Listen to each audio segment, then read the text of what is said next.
Halo, salam sejahtera buat kita semua. Masih bersama saya Ibu Lingin. Hari ini kita merupakan pertemuan yang ketiga membahas tentang kondisi geografis benua-benua di dunia ini. Nah, kita akan membahas tentang benua Eropa. Pertemuan pertama kita membahas tentang Asia, pertemuan kedua kita membahas tentang Amerika, dan sekarang kita akan membahas tentang Eropa. Baik, apakah kamu semua sudah mendownload aplikasi Setera? Kalau memang belum, silakan di-download ya dan dipelajari, dicoba. Asik kok. Saya yakin dengan mendownload aplikasi Setera itu, pengetahuan kamu tentang dunia-dunia ini akan semakin luas. Saya yakin kalian pasti bisa. Kita mulai ya. Yang akan kita pelajari dalam benua Eropa ini adalah tentang letak dan luas, kemudian kawasan dan negara-negaranya, bentang alamnya, meliputi kondisi iklim, kondisi alam, tata air dan keadaan tanah, serta keadaan flora dan faunanya. Nah, letak benua Eropa ini secara astronomis adalah 36 derajat lintang utara sampai 71 derajat lintang utara. Kemudian bujurnya terbentang mulai 9 derajat bujur barat sampai 66 derajat bujur timur. Berarti sebagian besar benua Eropa ini berada di belahan bumi timur. Apakah kita masih bisa menyebutkan bahwa orang-orang bangsa Eropa ini kita sebutkan dengan orang barat?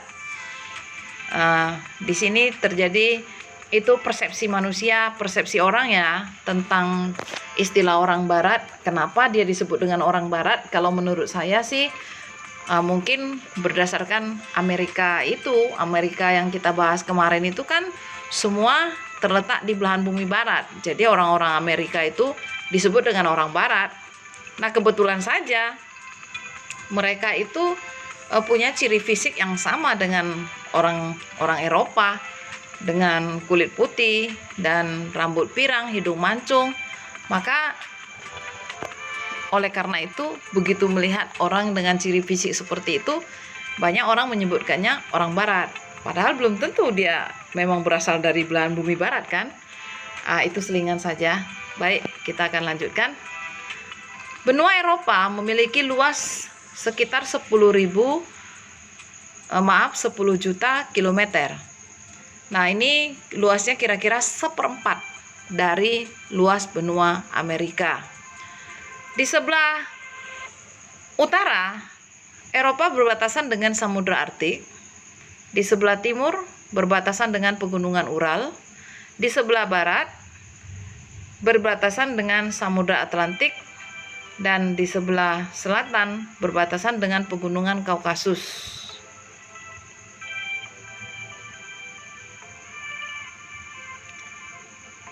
Benua Eropa terbagi menjadi beberapa kawasan. Yang pertama, kawasan di utara yang disebut dengan Eropa Utara. Eropa Utara ini terdiri dari negara Islandia, kemudian Norwegia, Swedia, kemudian Finlandia, kemudian Estonia, dan negara Denmark. Nah, jelas ya. Silakan diperdalam ya, dipelajari letak-letak negara-negara ini masing-masing. Karena masing-masingnya sudah saya beri tanda. Kita lanjutkan.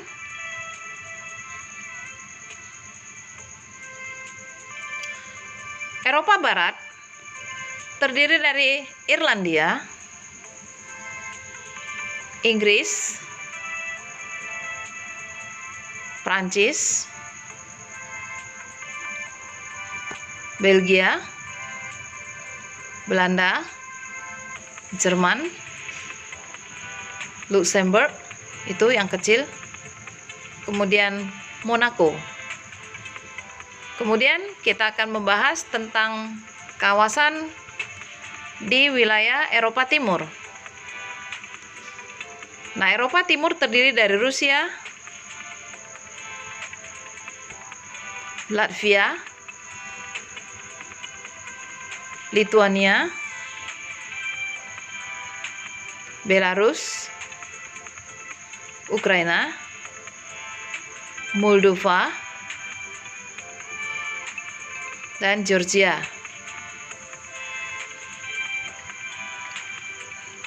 Kemudian Eropa Tengah terdiri dari Polandia, Ceko,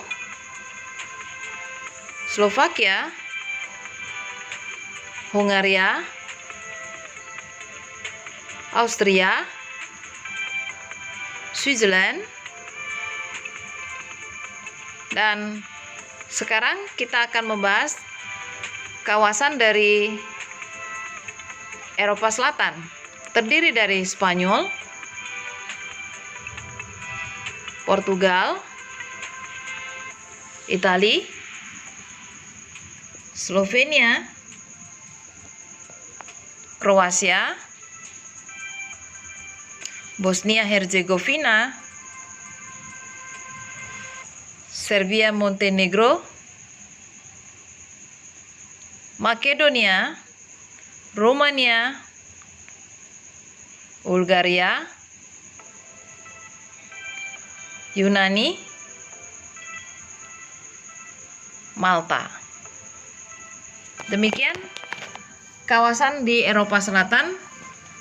Masih banyak negara-negara kecil yang tidak disebutkan dalam tabel ini karena negaranya sangat kecil. Nanti Anda bisa melihatnya perlahan-lahan di dalam peta benua Eropa. Kita lanjutkan. Bentang alam benua Eropa. Eropa Utara itu beriklim Arktik dengan subarktik. Eropa Utara itu dominasi Islandia yang beriklim Arktik, Rusia bagian utara, Swedia utara, pantai utara Norwegia. Nah, yang disebut dengan iklim Arktik itu iklim dingin, iklim kutub. Kalau iklim kutub ciri-cirinya musim panasnya sangat singkat, sedangkan musim dinginnya sangat panjang dan suhunya sangat rendah. Kemudian di sekitar Laut Tengah di Eropa bagian selatan itu memiliki iklim Mediterania. Dan di daerah Irlandia, Inggris, Belgia, dan Belanda itu dipengaruhi iklim maritim. Iklim maritim ini sejuk. Artinya musim dinginnya nyaman, tidak terlalu dingin. Musim panasnya sejuk, tidak terlalu panas. Dengan curah hujan yang cukup, tidak berlebih, tidak kurang. Kemudian benua Eropa bagian timur dan bagian tengah ini dipengaruhi iklim kontinental. Iklim kontinental ini iklim darat, iklim pedalaman, iklimnya kering. Perbedaan suhu tertinggi dengan suhu terendah atau musim dingin dengan musim panas itu sangat ekstrim dan curah hujannya sedikit. Di wilayah-wilayah yang dipengaruhi oleh iklim kontinental biasanya memiliki gurun.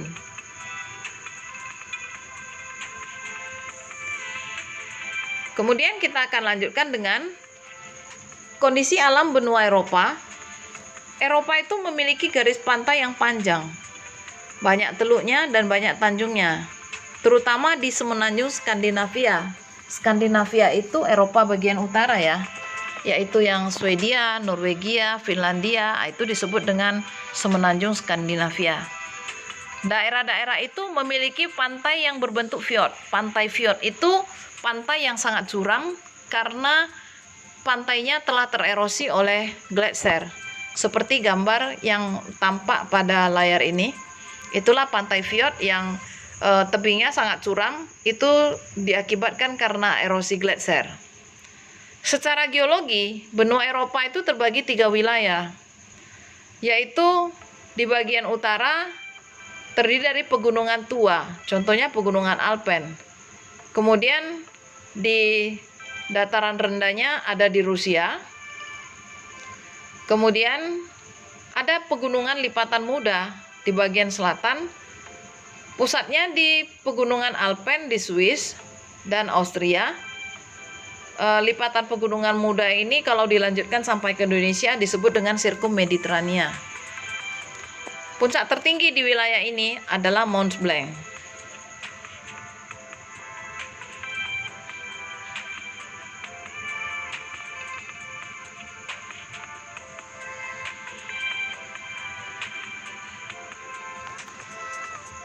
Keadaan tata air di benua Eropa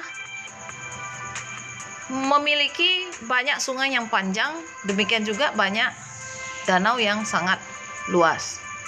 Contohnya adalah Sungai Volga.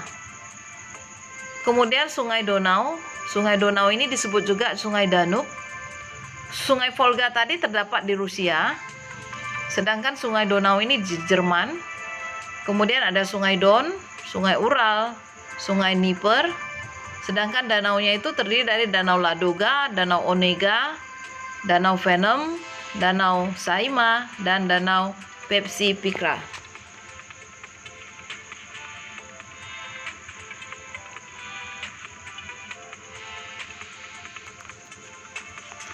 Sekarang kita akan membahas tentang kondisi tanah di benua Eropa. Di Eropa Utara didominasi oleh jenis tanah podzol dan organosol.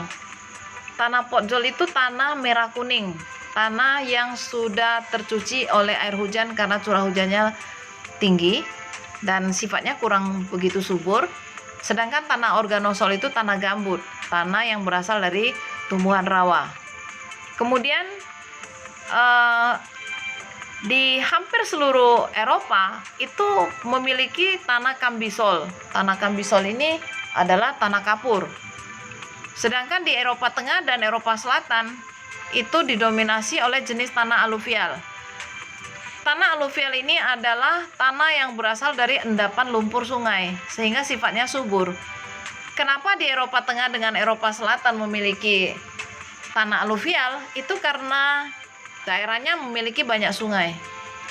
Nah, untuk flora dan faunanya, di bagian utara karena iklimnya dingin atau iklim Arktik, tentu saja floranya adalah tundra. Tundra itu padang lumut yang hanya mampu hidup di daerah dingin. Sedangkan di daerah dingin itu hewannya ya hewan yang mampu bertahan hidup di daerah yang beriklim dingin, misalnya beruang kutub, kemudian penguin, kemudian musk ox, kemudian karibo, ya begitu. Kemudian di daerah Eropa Tengah dan Eropa Selatan itu terdapat hutan berdaun jarum. Hutan berdaun jarum itu disebut dengan hutan taiga, dengan daun yang kecil-kecil seperti jarum, maka dia disebut dengan hutan berdaun jarum. Kemudian hewannya terdapat rusa dan berang-berang. Itu ada gambar berang-berang di bagian layar ini. Kemudian di Eropa bagian barat terdapat hutan gugur. Hutan gugur ini biasanya ketika dia musim panas, dia akan menggugurkan daunnya. Kalau di daerah Eropa, hutan gugurnya itu umumnya kalau di ketika musim panas, daunnya mulai mengarah ke warna kekuning-kuningan begitu. Dan ketika musim gugur dia mulai berontokan, dan musim dingin baru benar-benar gugur dan akan bertunas kembali ketika musim dingin. Baik, musim semi. Baik. Ini adalah contoh foto taiga dengan tundra. Demikian paparan kita tentang benua Eropa. Kita akan bertemu lagi di pembahasan benua yang lainnya. Terima kasih.